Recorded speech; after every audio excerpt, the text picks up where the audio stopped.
Now, to the Bibles, to our Bible study. So if you can see, I wrote Introduction to the Bible and then Introduction.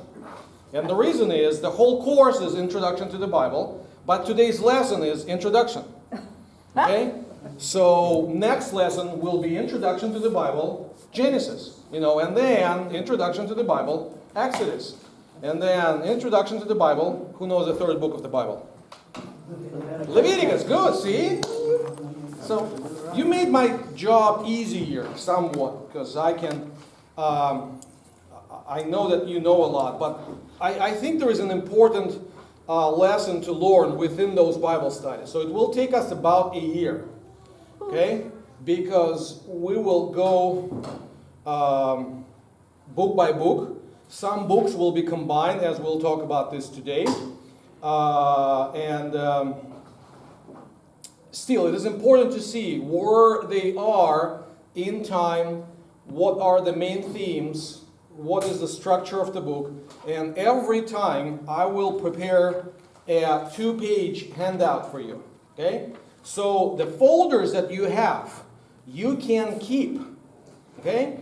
Next time, I will do my best to prepare the cover, and then you can write your name on the cover and put it in, and it's, that folder, this Bible study belongs to, and then you put your name. Okay, now, going back to the Bible itself. The important thing is, so the name Bible comes from Greek biblia, which means basically books. It's very simple. Recently, somewhere I read that it means small books. Don't know where they came from, where that idea came from. It's just books. So Biblia, therefore, the Bible, on one hand, it is one book. And by the end of the class, we'll talk about one important theme that kind of overarches everything. On the other hand, it is a library. And we need to know it is a library. So we do not need to separate them fully. We can see how one theme goes how a theme goes from one book into another book, but we still need to understand that different books, different authors, different style of writings, and it is very important to understand that I did not put this verse into the Bible study, which I should have.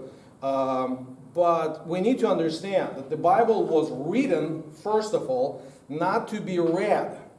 Okay? The Bible was written to be heard. Okay? And that's a very important distinction. And especially when I do something with very emphatically, that means I know what I'm talking about. And I know what I'm talking about because I can prove it from the Bible itself. Let me show you a very important verse for you to know. If you go into book of Revelation, chapter 1. Today at the church we read chapter 1 in Revelation, but not that particular verse. We began with verse 4. If we would read verse 3, that would be even better. So, verse 3 in the book of Revelation in the first chapter.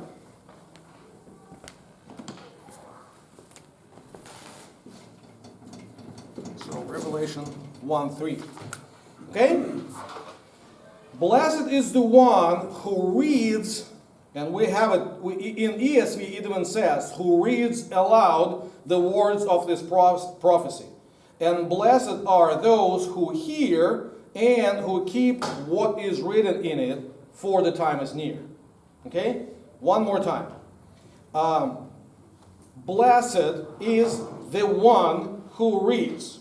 Okay, you can, if you have a pencil, you can actually put the word aloud into parentheses, because it's not really there. It's an addition of interpreters. It's an addition of translators. But we can obviously see, blessed are those who hear.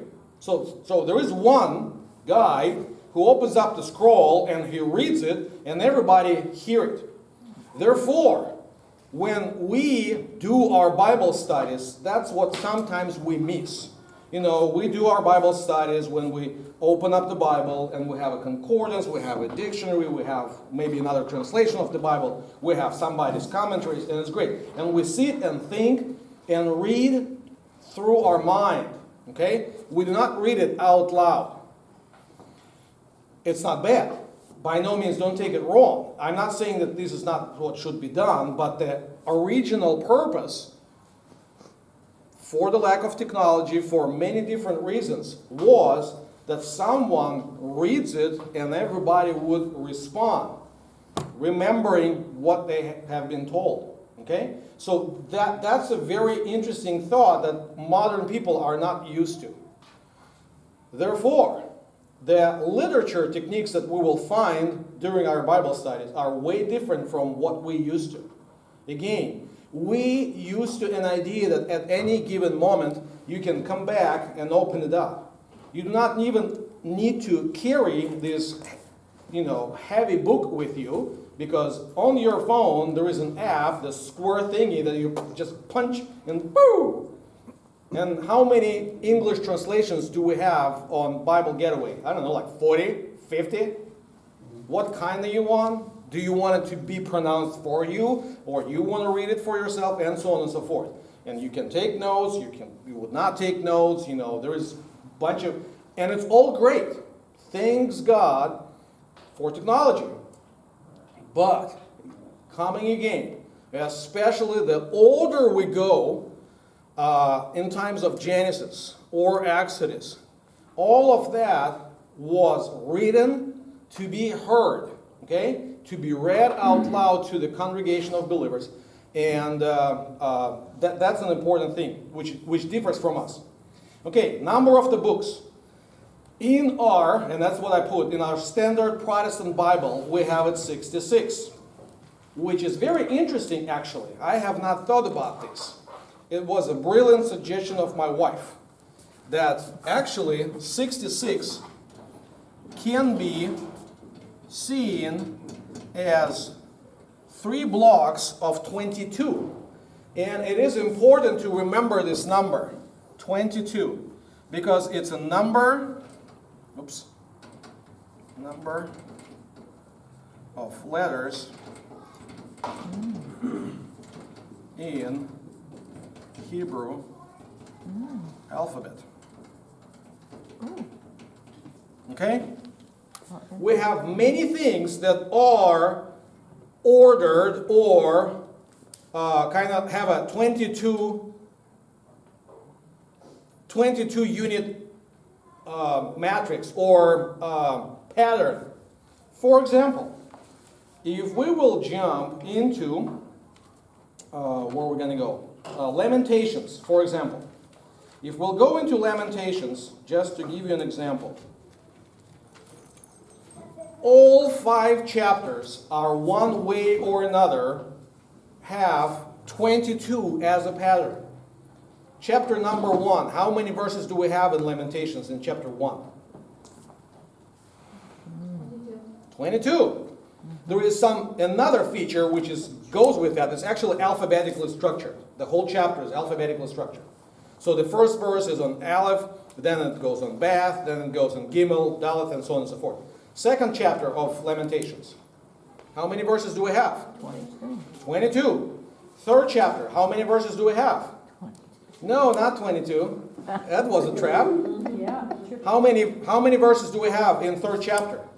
66. Which is what? Is 3 times by 22, because 3 first verses are on Aleph. Then 4th, 5th, and 6th begins with second letter of the Hebrew alphabet, Bath. Each verse, Bath, Bath, Bath. Then 7th, 8th, and 9th are with Gimel, and so on and so forth. So it goes around the alphabet. The only last chapter, the 5th chapter, still has 22 verses, but does not have alphabetical arrangement. Okay, this is just one example. Now, there is another way to arrange our Bible.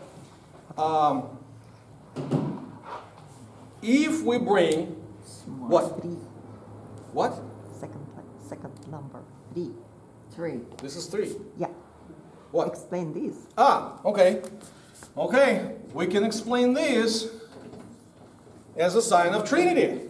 Thank you. See? She's paying attention. She's smarter than me. Okay.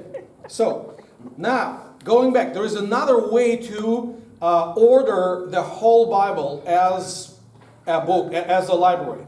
If we think that we can have 49, which is 7 by 7. How do we do that? If we combine books like 1st and 2nd Samuel, which is one book, which is really one book. The reason we have 1st and 2nd Samuel is very simple. When you do not have a printing press and you cannot bind books like this, okay? When you have a scroll, it is possible to make unlimited length, the scroll of unlimited length, but it's very hard to carry. So there is a point when your scroll should end. So the reason why we have 1st and 2nd Samuel, 1st and 2nd Kings, and some other books is very, very simple. The reason is we have scroll Aleph, scroll 1, and then scroll Beit, or scroll 2. Okay, because otherwise it would be just too big around. Nobody would be able to bring it. Again, because you store your books in the shelf, you put it on the shelf. There is a special kind of cupboard stuff. You know, you open it up and you bring it to pulpit, or in synagogue it's called bima, and you bring it and you roll it out. Okay, and then you read a particular passage. To bring it, you not want to have 10 guys who carry it, and then their back hurts and stuff like that. So just to limit size of the scroll. But if we understand that the Samuel, 1st and 2nd parts of the Samuel is one book, we can see that 1st and 2nd Samuel is one book, 1st and 2nd Kings is one book, 1st and 2nd Chronicles and Ezra and Nehemiah is one book, Jeremiah and Lamentations is one book, and the book of 12, which we used to call the Minor Prophets, is one book. Do you want a secret verse that I will prove it? Easy, right there. Acts 7:42. So why did they make so many books instead of combining? No, everybody, so in the Jesus' times, and I will show it right there in Acts. So Acts 7 is a sermon of Stephen. Okay? Guys well versed in the Bible, and they understood that this is one book. The book of 12, the Minor Prophets, is one big book. Verse 42 to show. But God turned away and gave them over to worship the host of heaven, as it is written. Now look very carefully. In the book, singular, of the prophets, plural. And then he gives a quote from what? From Amos. I mean, if he would want to say, as Prophet Amos says, he would have no problem. But there is a reason why he goes into Minor Prophets as one book. Because there are two important themes that are in Minor Prophets that go through the whole book of Minor Prophets, or book of 12. Okay? And I'm not going to tell you now. You have to wait for, about 20 lessons from now. Okay? So that will, spoiler alert. So, but those guys did understand the collection of 12 books of Minor Prophets as one book. Though, to compile that particular book took a while. Because first 6 were written in one period of time, and another 3 were written about 150 years later, and then 3 last ones were written, later on, even more later on. Okay, so to make the book of Minor Prophets as we know it now took some time, about 300 years. Now, there are 2 ways to have structure in the Old Testament canon, and I'm not always going to go over everything, and we're not going to touch everything what's on the paper. That's for you, for your memory. Okay? But just for you to know, our Christian way to outline the books of the Bible is based on Septuagint. Okay, and why do I put LXX? LXX stands for Septuagint because this stands for 70. Fifth in Roman numerals. Thank you. This stands for 50, 10, and 10. Okay, so 50 plus 10 plus 10 will be 70. So what's the deal with 70? So the deal with 70 is that there is a great story. It's not a myth, but it's closer to a legend than a history. Okay, so it's more like a legendary story. That king of Egypt, Greek king of Egypt, so we are talking about 2nd century BC, Ptolemaeus, have heard that there is this great book of Hebrew wisdom. And we need to understand that the Jewish community was somewhat, not dominant, but somewhat prominent in Egypt, especially in Alexandria. So he said, can you make a translation for me into Greek? And guys got together 70 interpreters, okay? They put them into different rooms and gave them the scroll of Torah, the scroll of 5 books of Moses. And they produced a translation, and when they compared the translations of those 70 independent translators, the translation was identical. Okay, I've been dealing with translations for some length of time. I think it's a legendary story than a real history. But it still stands. So that's why a Greek translation of Old Testament only, okay? Old Testament Greek translation into Greek from Hebrew is called Septuagint, and it's usually marked by LXX, okay? It's not large, extra, extra, it's 70. It's because of the 70 interpreters, okay? And that's what we have. We have a thematical and chronological order. We have 5 books of Moses. We have historical books that do go into chronological order, because we go from Joshua to Judges, Samuel, Kings. Then we have 1st, 2nd Chronicles, Ezra, Nehemiah, and Esther. Okay, that's our block for historical books. Then we have another thematical block, which is poetical books, or poetry, or books of wisdom. It's Job, Psalms, Proverbs, Ecclesiastes, and Song of Songs. Then we have block of prophets that we break into 2 main parts: major prophets and minor prophets. Okay? A friend of mine told me that you can remember how many books in each block by remembering the phone. 5, 12, 5, 5, 12. Okay? 5 books of Moses. Okay? 12 historical books. 5 books of poetry or wisdom books. 5 books of major prophets. That's because you have Isaiah, Jeremiah, Lamentations, Ezekiel, and Daniel, and 12 minor prophets. And then you have, to go with this logic, then you have an extension number. An extension number would be 5, 14, 8. Okay? What that extension number stands for?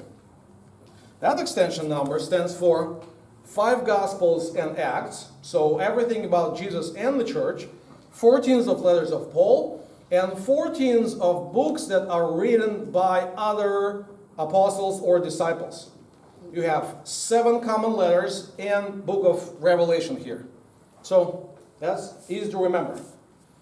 Okay? So that's one thing. But there is what is called Jewish way to remember the outline, and it's called Tanakh. Okay? Now we're going to flip the board.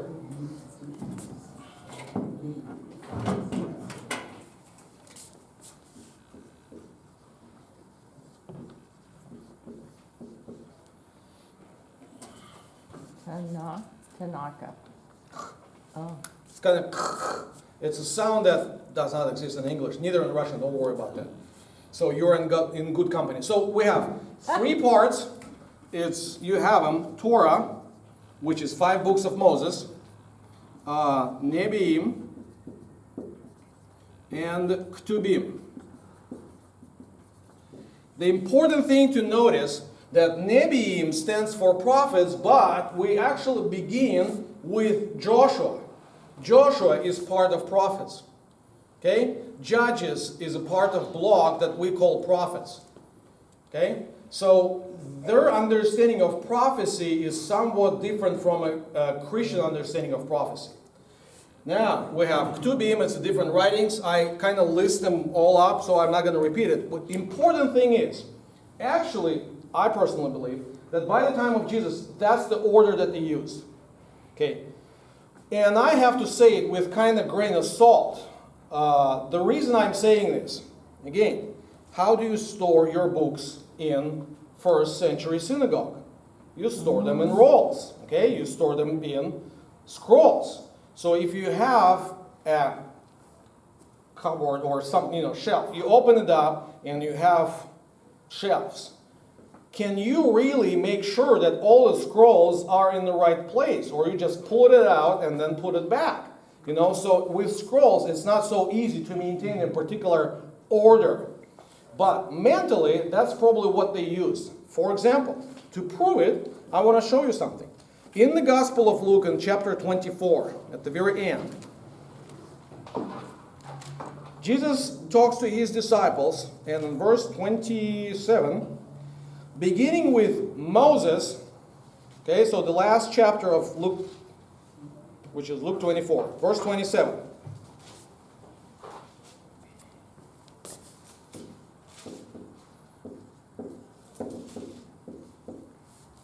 Okay? Beginning with Moses and all the prophets, he interpreted to them all the scriptures, which is to be the writings, okay? The things concerning himself. And if we see that this is the order, I actually brought up a very important, I think, passage that this order helps us to understand. If we'll go into Gospel of Matthew 23,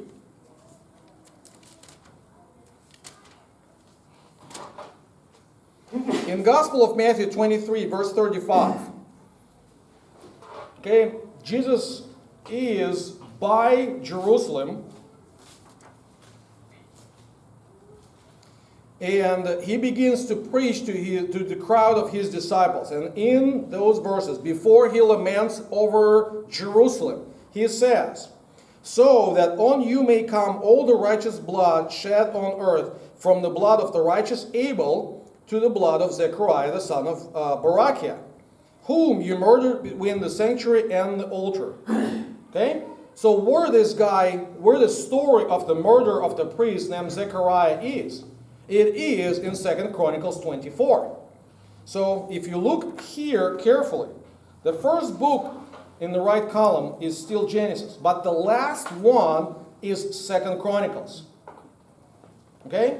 So that what Jesus is talking about is all the innocent people that have been mentioned in the Bible in this order. So the blood of those innocent martyrs will come upon those who want to crucify Jesus. Okay? And if we understand that the 2 Chronicle is the last book, okay, that helps us to understand what is he talking about. Because if it's not, if it's in our order, the murder of Zechariah would be somewhere in the middle of our so-called Old Testament. Okay? Now, there is an important thing that I need to mention. We're not going to go into details. Our favorite timeline.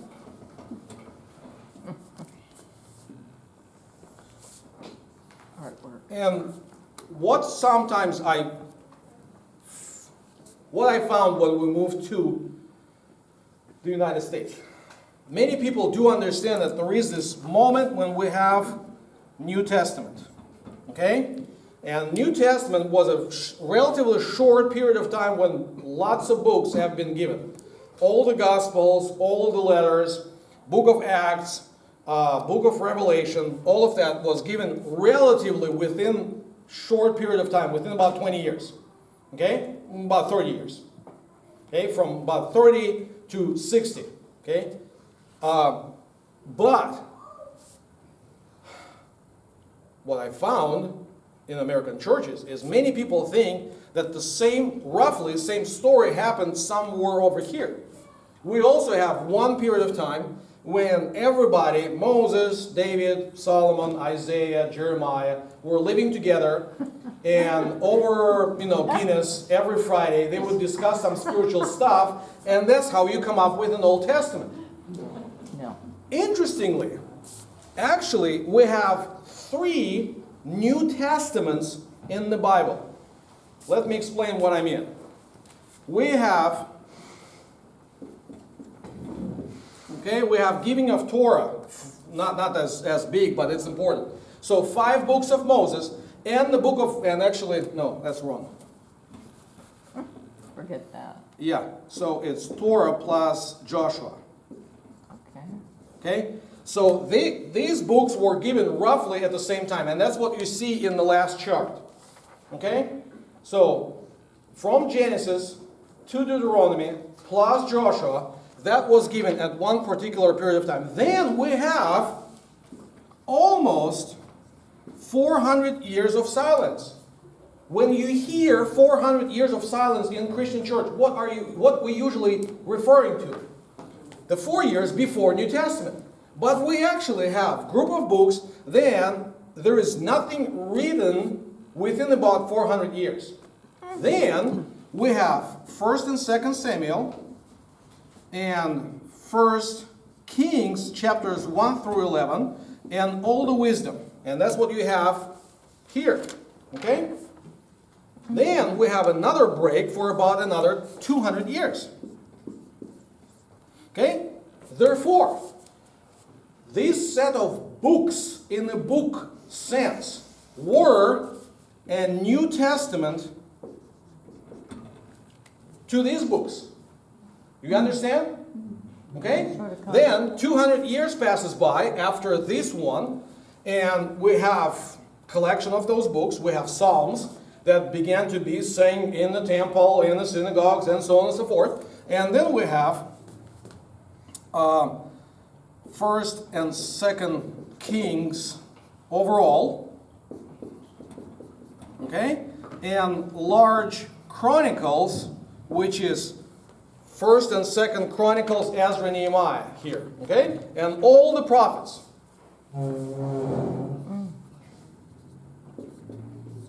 And then we have another 400 years. But even before we come here, we need to understand now this collection of books is a New Testament relating to this collection of books.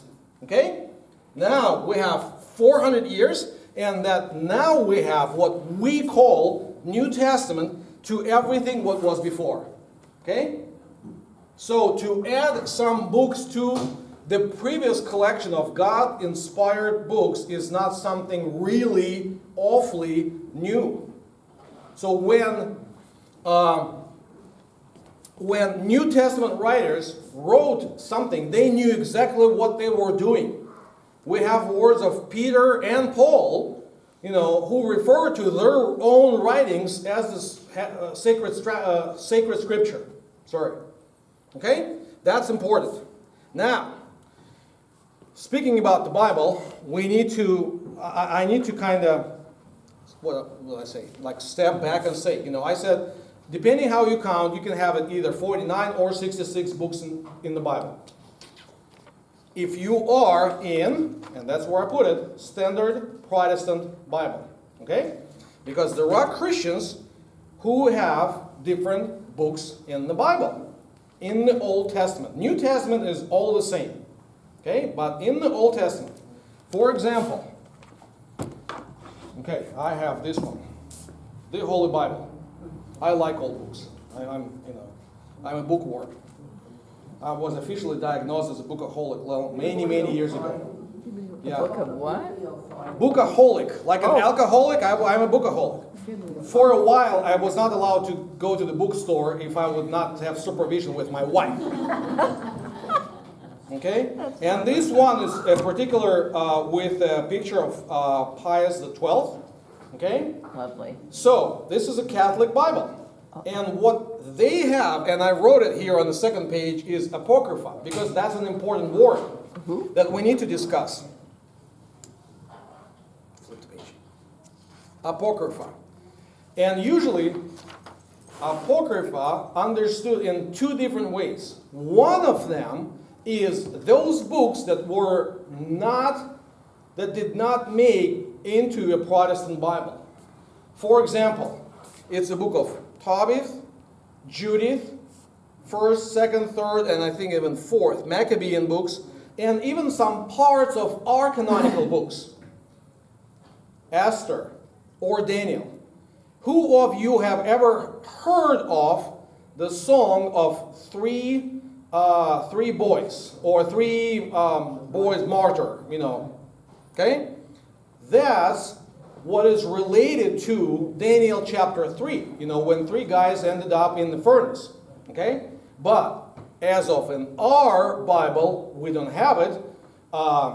In the Catholic Bible, it is preserved because it was part of that Greek collection of texts that ended up into Septuagint. Okay, so it comes from the Greek text. I marked it. I want to share with you something. You all remember the story of Queen Esther. Okay? What's the very interesting thing about the book of Esther? And Luther had a serious problem with that. She adopted her husband's religion. Actually not. What happened with Esther, with the book of Esther, is there is no name of God in the whole book. Okay? And partially on that, Luther had some kind of problem. If that would be up to him, we would not have Esther in the Lutheran Bible. But, seriously speaking, the thing is, it's very interesting. In the Catholic version of the Bible, or in Greek version, Septuagint version of the Bible, Esther has not 10, but 16 chapters. Okay? And in chapter 14, we have a prayer of Esther to God. Okay? In our Bible, it simply says, and Esther prayed. Okay? It doesn't say what. Okay? If you really want to know what, you might refer to this particular edition. Okay?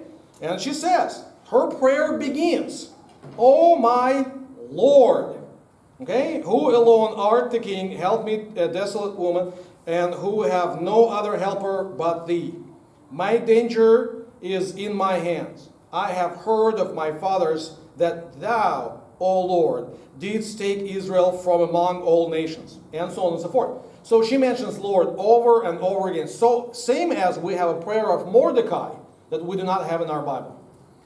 Therefore, a godly decision within traditional Protestants is that those books are not inspired, but good for godly reading. Okay?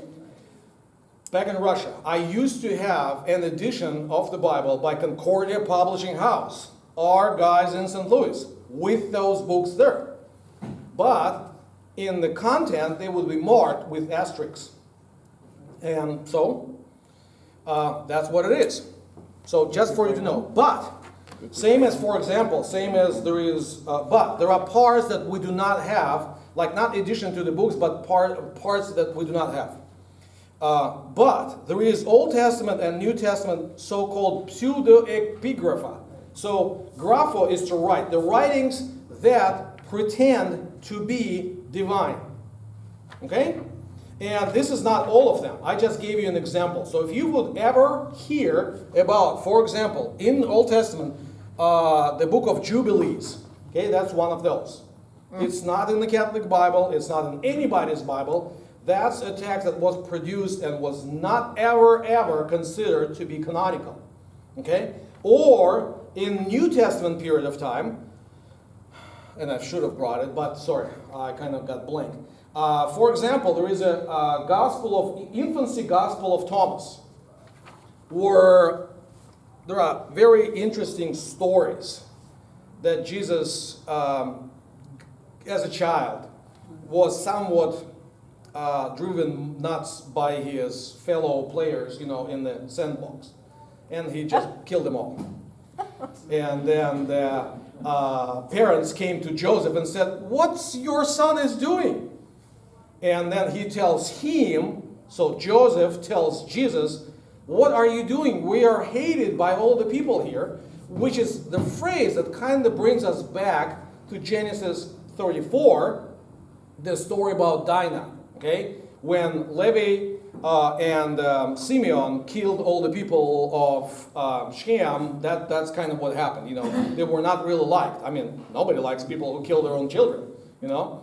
So what happened is, that was the reason why Joseph and Mary and Jesus had to move to another place. So you have stories like that. So the church never ever thought of that this should be a canonical stuff. And we have few apocalypses. This is, I just mentioned one of Peter, so on and so forth. Now, to conclude our lesson, I believe that when we read the Bible, let me start over. When we read the Bible, very often when people talk about the reading of the Bible, what the Bible is all about, what they say is it's about how God saves people, how God saves humans. I think this is anthropocentric view of the Bible. That view of the Bible is centered on us, that God does everything for us. Therefore, we become the center of the universe. I think that the main theme is actually relationship between the Creator and the creation. If you want to see where I got it from, let's go into very, very beginning. Genesis 1, 1 and 2. Okay? So in chapter 1, verses 1 and 2, in Genesis, we have, everybody, probably knows it by heart, those verses. In the beginning, God created the heavens and the earth. And the earth was formless and void or empty, and the Spirit of God was hovering over the darkness of the deep.